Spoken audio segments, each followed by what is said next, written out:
Hello les gars, j'espère que vous allez bien, on est mercredi, on se retrouve pour une nouvelle vidéo comme d'habitude sur la Corée du Sud. Alors aujourd'hui, vous avez vu sûrement au titre, on va parler de tatouage. Je m'excuse par avance si j'ai une voix un peu bizarre, mais j'ai été malade tout le week-end et je suis encore un peu malade, donc je parle du nez. En tous les cas, comme je vous disais, aujourd'hui on va parler de tatouage parce qu'il faut savoir que je me suis fait tatouer en Corée du Sud. J'en ai parlé rapidement dans quelques anciennes vidéos et j'en ai aussi parlé sûrement vite fait sur Instagram, mais je pense que l'info je l'ai donnée très vaguement, donc peut-être que certains d'entre vous ne le savaient pas. Je me suis fait tatouer pendant mon échange universitaire, donc je vais vous expliquer un petit peu mon expérience et aussi vous donner quelques conseils. Mais avant de passer à tout ça, n'oubliez pas de vous abonner à cette chaîne YouTube si c'est pas déjà fait, si c'est la première vidéo que vous voyez. Sachez que j'en fais 2 par semaine, une le mercredi comme aujourd'hui, une le dimanche sur les K-dramas qui va revenir très prochainement. Là je suis en train de bosser sur ça, il y a déjà toute une playlist de vidéos sur les K-dramas sur la chaîne, donc je vous mets la playlist à l'écran et je vous la mets aussi en description si j'y pense. Rejoignez-moi aussi sur Instagram, c'est inesai.yt, posez-moi vos questions en DM si vous voulez. J'essaye de répondre assez rapidement, après je suis un petit peu chargée en ce moment, je vous avoue j'ai pas mal de boulot, mais je réponds toujours, donc n'hésitez pas à me poser vos questions, que ce soit sur les échanges universitaires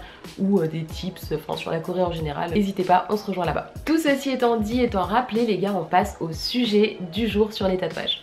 Alors les tatouages en Corée du Sud, les gars, bon je pense que vous savez très bien que les tatouages en Corée du Sud c'est pas forcément quelque chose d'hyper bien vu et j'ai l'impression de façon un peu plus générale, vachement en Asie de l'Est, alors j'ai pas envie de généraliser à toute l'Asie parce que je connais pas tous les pays d'Asie, vraiment pas, mais en tout cas sur l'Asie de l'Est c'est assez mal vu, ça a une connotation assez négative la plupart du temps et ça fait en plus référence souvent aux gangs etc. Donc en Corée du Sud, ça échappe pas à cette règle et c'est assez tabou et pas très bien vu par l'ancienne génération, sauf que si vous allez à Séoul un jour, ce que je vous souhaite, et peut-être que vous l'avez déjà fait, vous allez vous rendre compte qu'il y a quand même pas mal de personnes qui sont tatouées. Alors pas partout dans Séoul, mais je pense surtout à un quartier, le quartier de Hongdae. C'est un quartier très populaire où beaucoup de gens font la fête, c'est un quartier très jeune aussi, et dans ce quartier là il y a énormément de gens tatoués, mais je vous assure que franchement quand j'étais en Corée du Sud j'étais hyper choquée limite parce que j'avais l'impression qu'il y avait plus de gens tatoués à Hongdae, donc dans ce quartier de Séoul, que dans la plupart des arrondissements de Paris franchement, donc j'étais hyper étonnée sachant que je partais avec cet a priori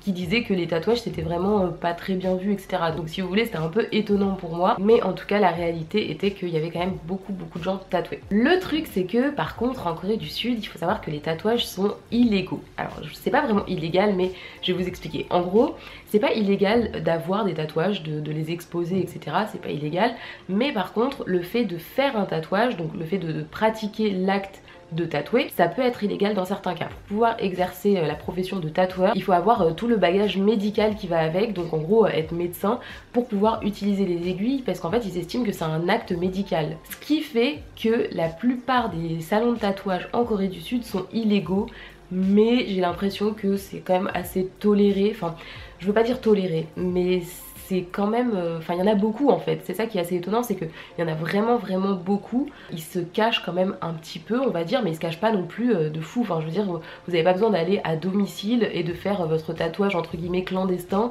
dans la maison du tatoueur ou quoi que ce soit.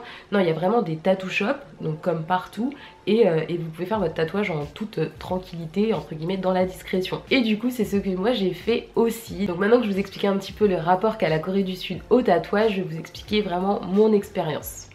Alors mon expérience elle commence en 2017, donc comme je le dis dans la plupart des vidéos, mais bon je sais pas si vous êtes nouveau sur la chaîne ou pas, donc je le répète à chaque fois, je suis partie en Corée du Sud pendant 1 an en échange universitaire en 2016, du coup j'ai fini l'année scolaire en 2017. Donc en 2017, quelques mois avant la fin de mon échange universitaire, je me suis dit que je voudrais me faire tatouer, et c'était déjà une intention que j'avais depuis un certain temps. Même en France, même avant de partir, je me disais qu'un jour je me ferais bien tatouer et j'ai profité en fait du voyage en Corée du Sud pour le faire parce que je me suis dit que ça ferait un joli souvenir. Donc je vais vous expliquer comment est-ce que j'ai procédé. J'ai commencé par trouver évidemment ce que je voulais me faire tatouer et en fait je vous explique, moi je me suis fait tatouer une phrase en anglais, c'est "You only live once, but if you do it right, once is enough". Donc ça veut dire que tu vis qu'une fois, enfin on vit qu'une fois quoi, mais si on vit bien, une fois ça suffit. Pourquoi est-ce que je me suis fait tatouer cette phrase? C'est parce que vraiment, déjà même avant de partir en Corée du Sud, c'était une phrase qui me parlait beaucoup, c'est une phrase qui m'a suivi un petit peu tout au long de ma vie.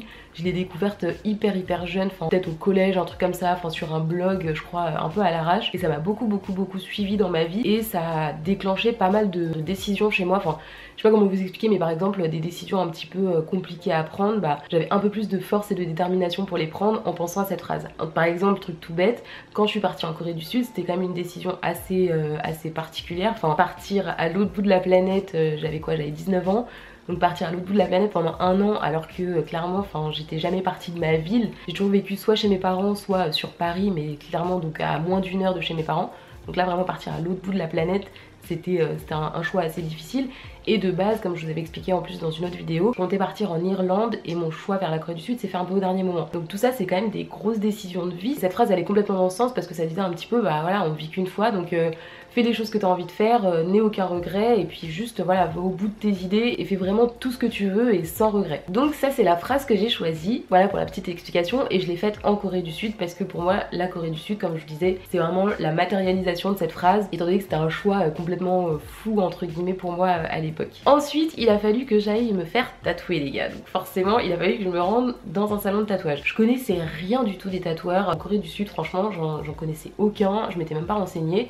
Donc ce que j'ai fait c'est que j'étais dans un salon de tatouage que j'avais découvert à Hongdae mais par le plus grand des hasards. C'est à dire que tout simplement je me baladais dans Hongdae, j'ai vu une boutique de tatouage et je me suis dit bah ok je vais rentrer et je vais aller voir comment ça se passe. Donc c'est ce que j'ai fait, je suis rentrée, j'ai été voir comment ça se passe. J'ai regardé un petit peu les tatouages qui avaient été effectués par la tatoueuse chez qui j'étais du coup. Et voilà ça m'a bien plu. Je lui ai demandé si elle avait des rendez-vous, des dispos assez bientôt. Elle m'a dit que oui, que là dans l'immédiat elle avait pas de dispo pour le jour même, en même temps c'était pas le projet de le faire le jour même, mais qu'elle avait par contre une dispo après-demain, donc que si je voulais elle pouvait me faire mon tatouage après-demain. Bien sûr elle m'a demandé avant ce qu'était mon tatouage pour savoir si ça allait être une grosse pièce ou une petite pièce, donc enfin pour voir si elle aurait le temps ou pas de le caler dans sa journée. Donc je lui ai montré ce que je voulais faire et elle m'a dit ok pas de souci, dans 2 jours si tu veux on se voit et je te fais ça. J'étais trop contente, j'étais avec 2 potes à moi et tout qui m'accompagnaient et je leur ai dit bah ok let's go les gars mais juste par contre s'il vous plaît accompagnez-moi parce que j'ai trop peur, enfin j'avais trop peur de...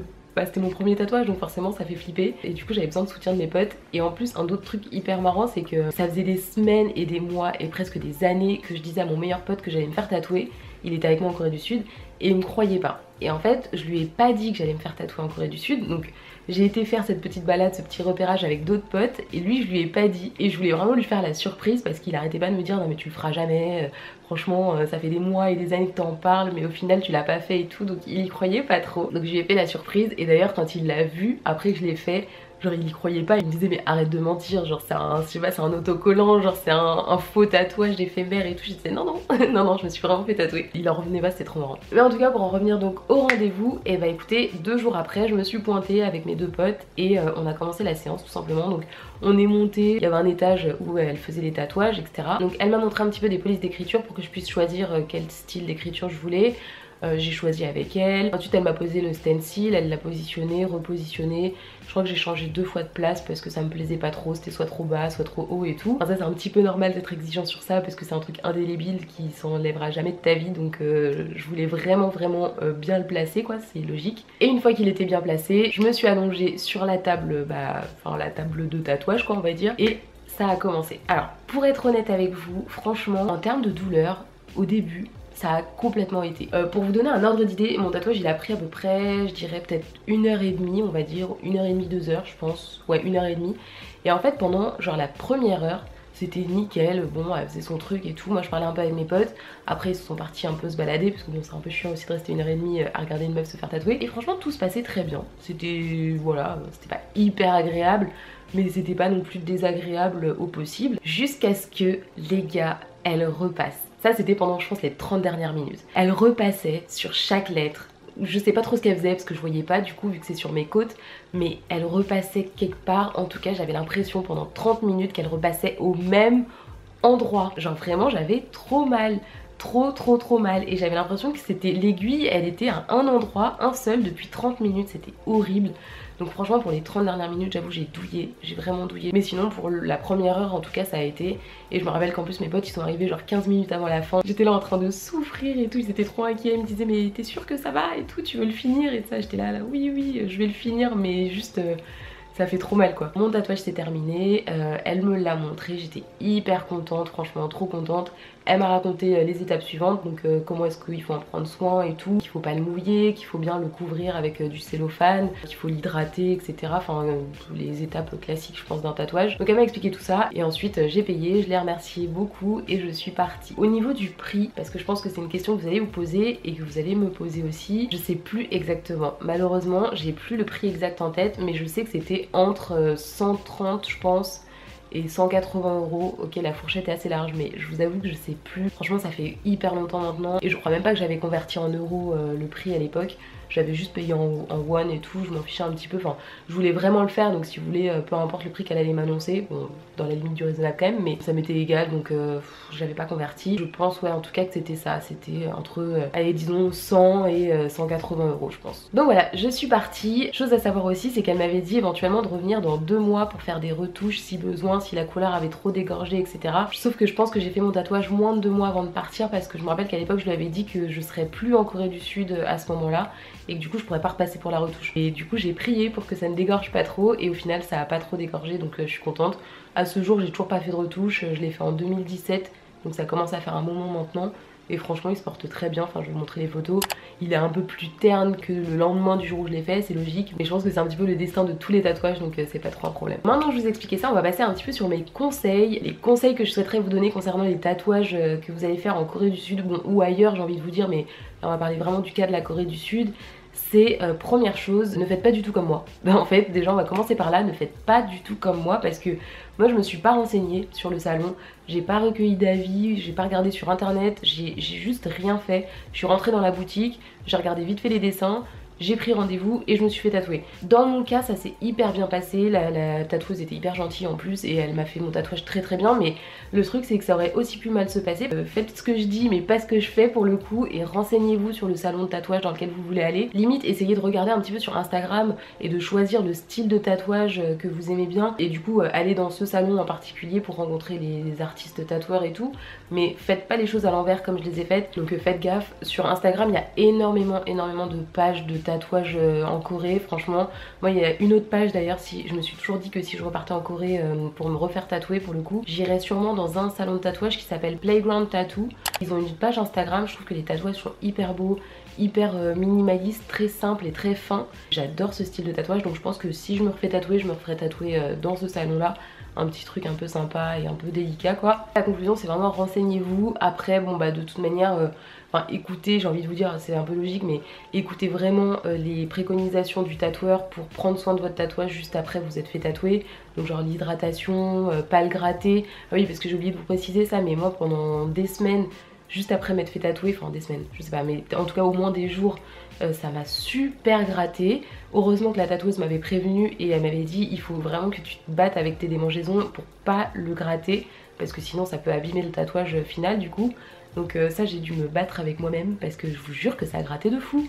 Mais vraiment je m'attendais pas à ce que ça gratte autant. Pareil, vous allez en gros l'hydrater, puis mettre du cellophane et tout. Donc le tatouage il va un peu dégorger, il y a de l'encre qui va un peu partir, etc. Ils vont soit vous donner des produits, soit vous les recommander. S'ils vous expliquent pas, demandez-leur, ils sont professionnels dans le truc. Donc franchement n'hésitez pas à leur poser des questions. Et aussi si vous avez un peu l'occasion de faire un comparatif des prix d'un salon de tatouage à l'autre, essayez de le faire aussi. Après franchement sur les prix, enfin à moins que ce soit totalement abusé, essayez quand même de faire attention. Le truc c'est que chercher toujours le tatouage le moins cher, moi je trouve que c'est pas forcément une très bonne idée. Enfin, en tout cas je pars du principe où si vraiment le tatoueur est de qualité, que les tatouages sont de qualité, que l'hygiène est impeccable et tout, je préfère mettre le prix dans ce style de service là plutôt que d'essayer de trouver toujours le moins cher et au final être déçu du résultat. C'est quand même un truc qui va rester à vie sur votre peau. Donc réfléchissez bien, pareil réfléchissez aussi avant de le faire sur l'endroit où vous allez le faire. Si par exemple vous allez travailler après, si vous voulez vous faire tatouer tout le bras, ok pourquoi pas, mais si vous travaillez dans un secteur où les tatouages bah, ça va être quelque chose de dérangeant, faites quand même grave attention à où vous allez vous faire tatouer. Bah, c'est pour ça que je l'ai fait sur les côtes, personne va voir mes côtes à part à la plage quoi, donc personne ne sait que je suis tatouée. Donc voilà, essayez de la jouer stratégique entre guillemets, mais bon ça je pense que vous en doutez. Aussi essayez de pas le faire éventuellement sur des endroits qui vont bouger. Genre je pourrais pas vous les citer parce que je suis pas une professionnelle du domaine, mais je sais que sur internet par exemple ils vont vous dire un peu les zones des tatouages où c'est déconseillé de les faire. Je sais que par exemple je crois sur le poignet c'est pas très conseillé parce qu'il y a beaucoup de mouvements comme ça, donc ça peut baver ou ça peut un peu altérer la qualité du tatouage au fil des années et tout, enfin voilà, ou même sur les doigts etc vu qu'il y a les frottements. Enfin voilà, des trucs comme ça, c'est un peu de la logique, mais essayez de vous renseigner si vous n'êtes pas trop au courant pour pas avoir des mauvaises surprises par la suite en fait, c'est surtout ça. Hein. Parce qu'en vrai si vous voulez vous faire un tatouage sur le poignet mais que vous êtes au courant qu'il peut bouger au fil des années à cause des mouvements, bon faites-le, on s'en fiche, mais voilà, que vous ayez pas de mauvaises surprises en tout cas. Et en tout cas moi je vous encourage entre guillemets à vous faire tatouer si vous avez envie de vous faire tatouer. Si vous le sentez pas, franchement le faites surtout pas. Encore une fois je pense que c'est pas une décision qui se prend sur un coup de tête parce que c'est quand même une grosse décision. Si ça vous tente, si vous avez envie de vous faire tatouer en Corée du Sud ou ailleurs, honnêtement moi je le regrette pas de l'avoir fait, donc faites-vous bien plaisir. Et voilà les gars, c'est déjà la fin de cette vidéo, j'espère qu'elle vous a plu, j'espère que ma voix était pas trop horrible parce que franchement des fois j'enregistre des messages vocaux et après je les réécoute pour voir si ma voix est catastrophique ou pas et j'ai très peur, donc j'ai très peur de voir ce que ça va donner au montage. Mais si vous êtes encore là, c'est que j'imagine que c'était pas trop la catastrophe, donc je vous remercie. Si ça vous a plu, n'oubliez pas aussi de mettre un petit pouce bleu, ça me fera trop plaisir. N'hésitez pas aussi à me partager vos expériences si vous êtes déjà fait tatouer en Corée du Sud ou si vous avez l'intention de le faire, ou aussi si vous avez des bonnes pages Instagram sur les tatouages et tout. Franchement partagez tout ça, ça pourrait être hyper cool d'en discuter. Et en attendant de lire tout ça les gars, je vous fais des gros bisous, je vous dis à mercredi prochain pour une nouvelle vidéo sur la Corée du Sud et prenez soin de vous.